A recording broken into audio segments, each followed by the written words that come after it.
ओम शांति। बाबा good morning. आज बाबा के 1 दिसंबर 2022 के महावाक्य हैं।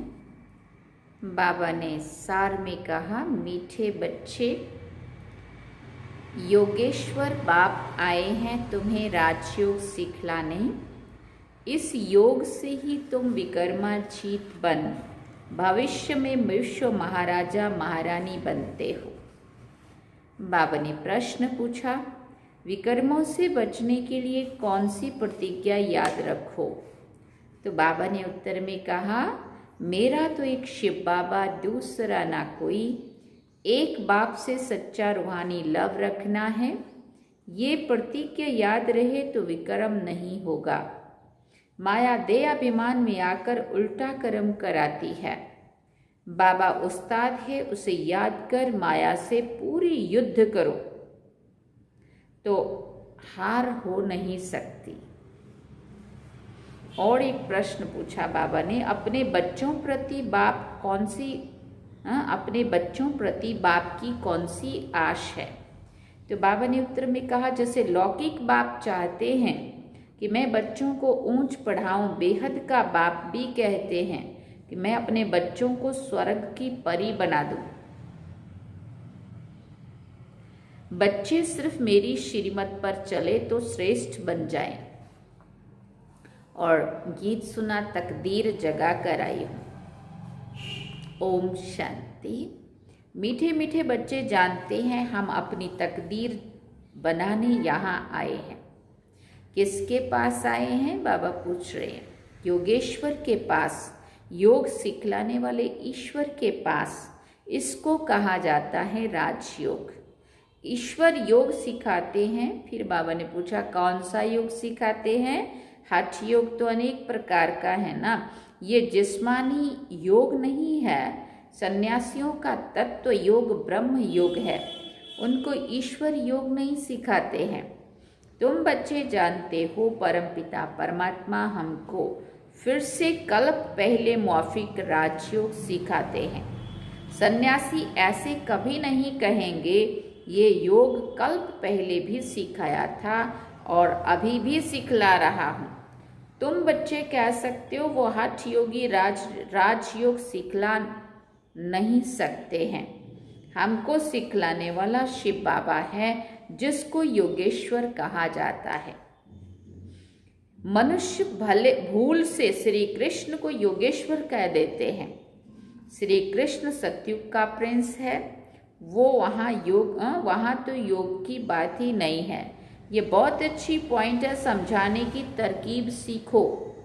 युक्ति से समझाया जाता है, तुम्हारा सारा मदार योग पर है। जितना योग में रहेंगे उतना विकर्माजीत बनेंगे। भारत का प्राचीन योग बहुत गाया हुआ है। ये राजयोग परमपिता परमात्मा के सिवाय और कोई सिखला ना सके, इसलिए इनका नाम योगेश्वर है। ईश्वर ही राजयोग सिखाते हैं। फिर बाबा ने पूछा किसके लिए राजयोग सिखाते हैं? क्या भारत को राजाई देते हैं? नहीं, सिर्फ भारत की बात नहीं है, तुम बच्चों को पूरे विश्व का मालिक बनाए राजयोग सिखाते हैं। ये एम ऑब्जेक्ट क्लियर है। भले राजाई कोई टुकड़े पर भी करेंगे, विश्व पर तो नहीं करेंगे, परंतु कहने में तो आता है ना विश्व के मालिक। तुम बच्चे जानते हो नई दुनिया के लिए हम तकदीर बनाकर आए हैं। सारी विश्व नई बन जाती है। कैपिटल भारत है, तुम्हारे नए विश्व में भी कैपिटल दिल्ली ही होगी। उनका नाम गाया हुआ है परिस्तान। तुम हो ज्ञान परियां, ज्ञान सागर में गोता खाकर मनुष्य से देवता स्वर्ग की परियां बन जाते हो। ये मानसरोवर है, कहते हैं वहां स्नान करने से मनुष्य परी बन जाते हैं। तुम यहाँ आए हो स्वर्ग की परियां बनने के लिए, तुम बादशाही लेते हो। फिर बाबा ने कहा तुम्हारे पास जेवर आदि भी ढेर होंगे।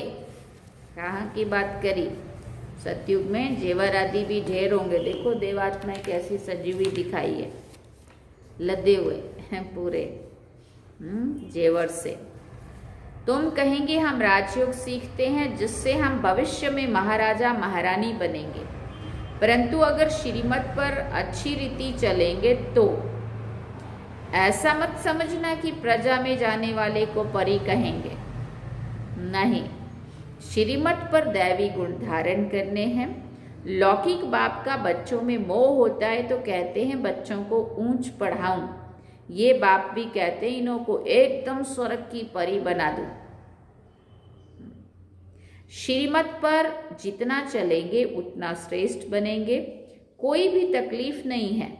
साहूकारों को सुनने की फुर्सत नहीं मिलती, सिर्फ गरीबों को फुर्सत मिलती है। तुम्हारे जितनी फुर्सत किसी को नहीं है। जिनको लफड़े ज़्यादा हैं उनका योग नहीं लग सकता।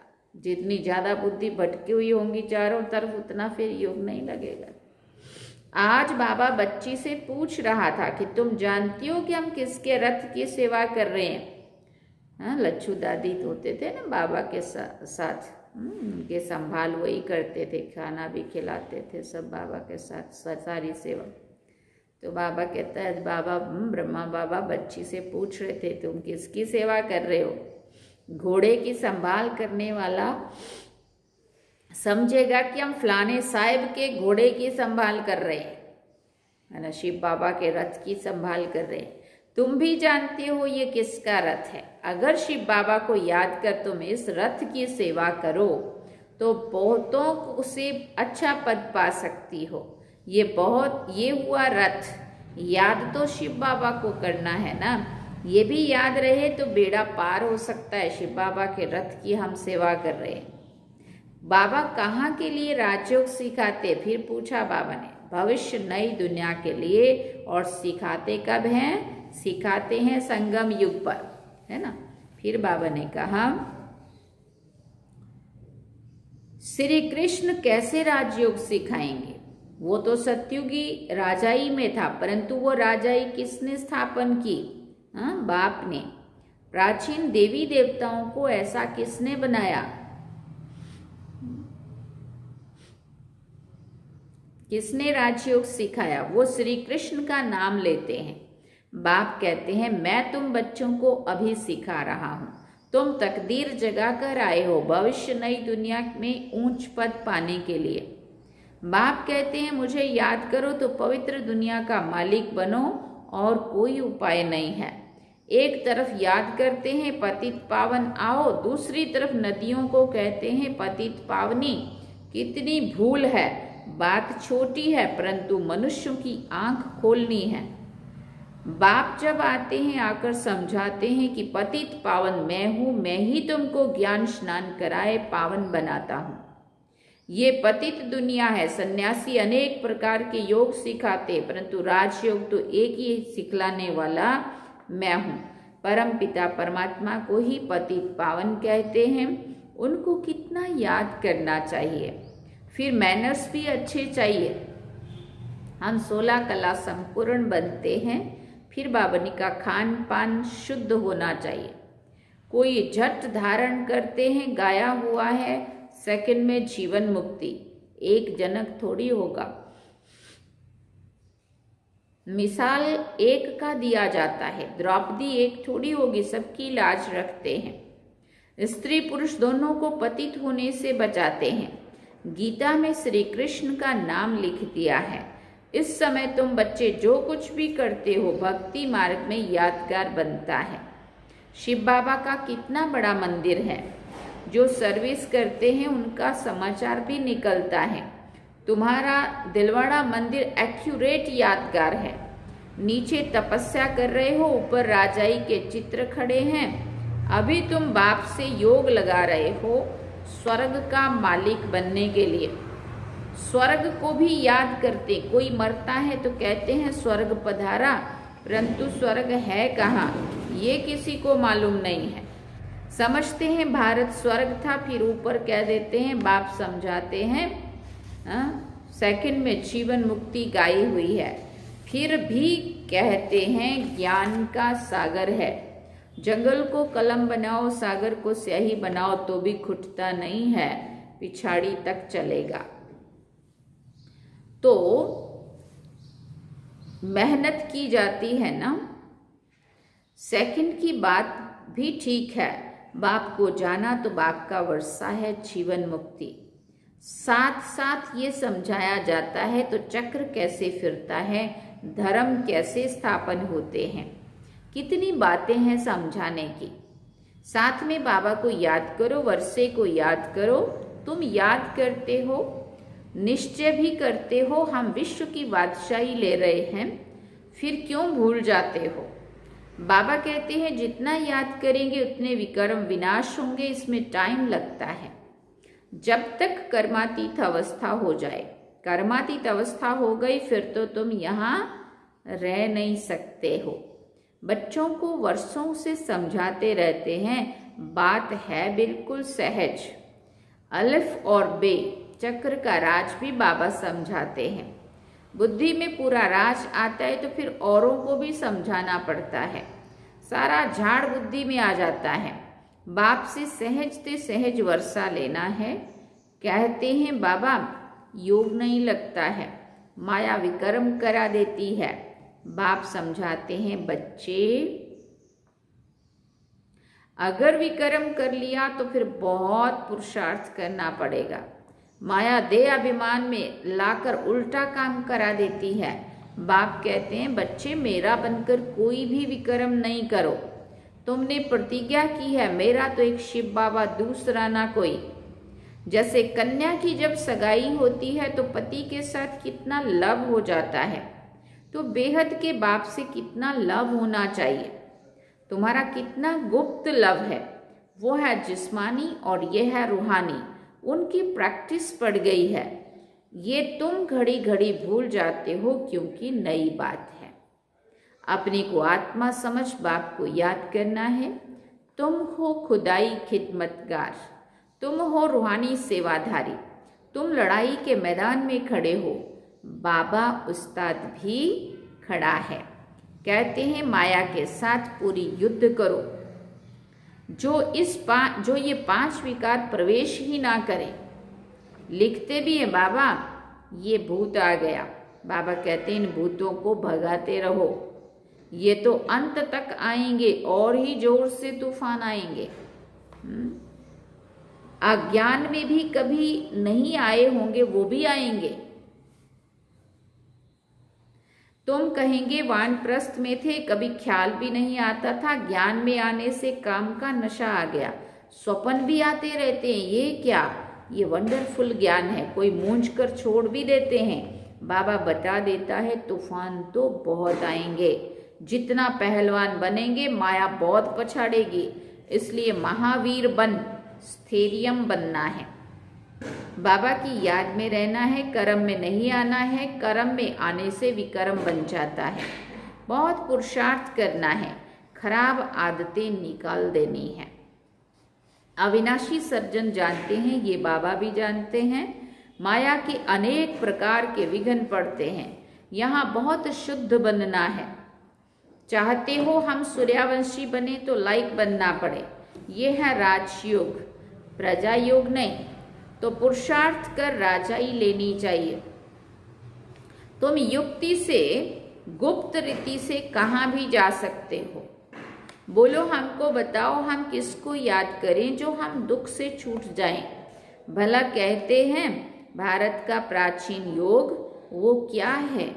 हाँ, आप हमको राजयोग सिखला सकते हो जो हम राजा बने? ऐसा पूछो कि जो भला कहते हैं भारत का प्राचीन योग तो वो क्या है, क्या आप हमको वो राजयोग सिखा सकते हैं जिससे हम राजा बने? ऐसी ऐसी बातें करते ज्ञान में ले आना चाहिए। तुम ऐसी पहलवानी दिखाओ जो एक ही बात से उनकी बुद्धि ढीली हो जाए। युक्ति वाले चाहिए। तब बाबा पूछते हैं इतने सर्विसेबल बने हो? बहुत संभाल रखनी पड़ती है। दुनिया इस समय बहुत गंदी है। ये भी एक कहानी है, द्रौपदी के पिछाड़ी कीचक लगे, इसलिए बाबा कहते बहुत खबरदार रहना है। मूल बात है राजयोग की। किसी को भी समझाओ कि ये राजयोग सिखलाया बाप ने, नाम डाला है बच्चे का। दूसरी बात सिद्ध करो कि गीता का भगवान शिव है जिससे स्वर्ग का वर्षा मिलता है। समझाने की युक्ति चाहिए। तुम्हारी सर्विस है रूहानी, वो सोशल सर्विस भी जिस्मानी करते हैं, वो है जिस्मानी सोसाइटी, ये है रूहानी सोसाइटी। रूह को इंजेक्शन लगता है तब कहते हैं ज्ञान अंजन सतगुरु दिया, अज्ञान अंधेर विनाश। अब आत्मा की ज्योति बुझी हुई है।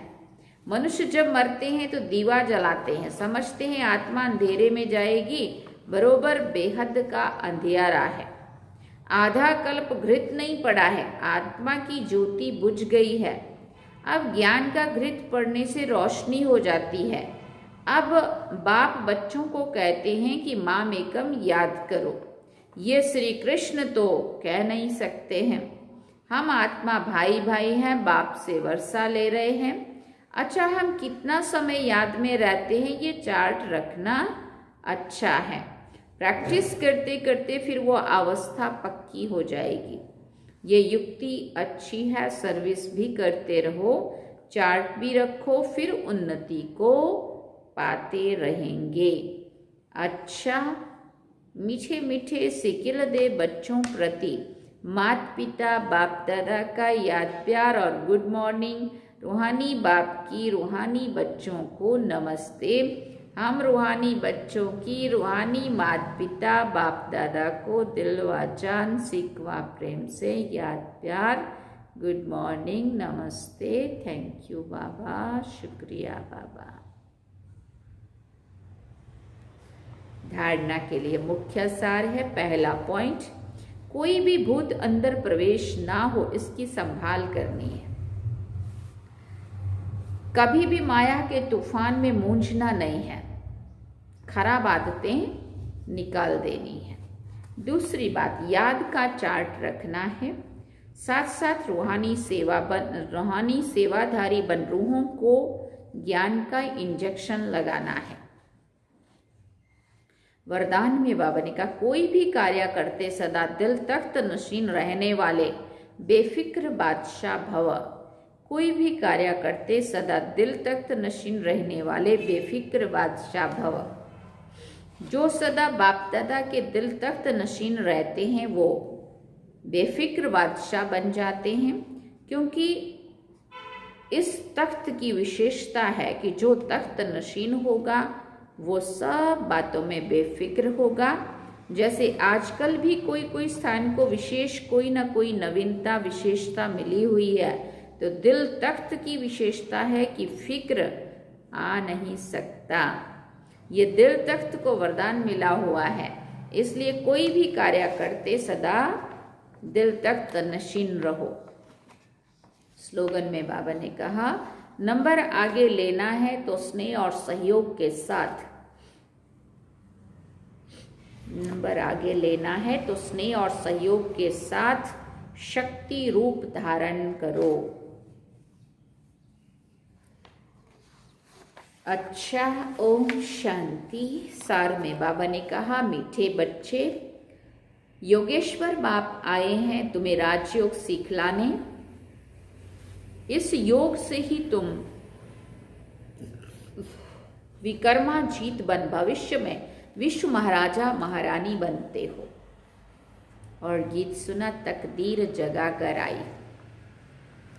ये थे आज के बाबा के महावाक्य जो हम सभी ने सुने। और आज दिसंबर का फर्स्ट डे है, तो आज हम सारे अच्छे से अच्छा संकल्प करें। देखो, इस वर्ष का ये अंतिम मास है, तो अब हमें 2022 को इस मास में विदाई देनी है और नए का वेलकम भी करना है। तो इस वर्ष को क्लोजिंग के इस मास में पहले दिन से ही अच्छे से अच्छा संकल्प करें।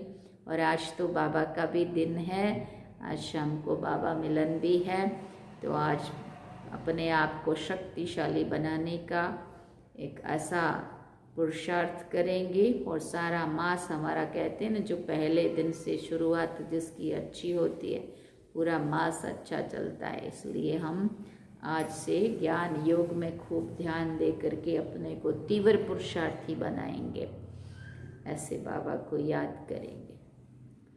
चलिए बाबा की याद में ओम शांति।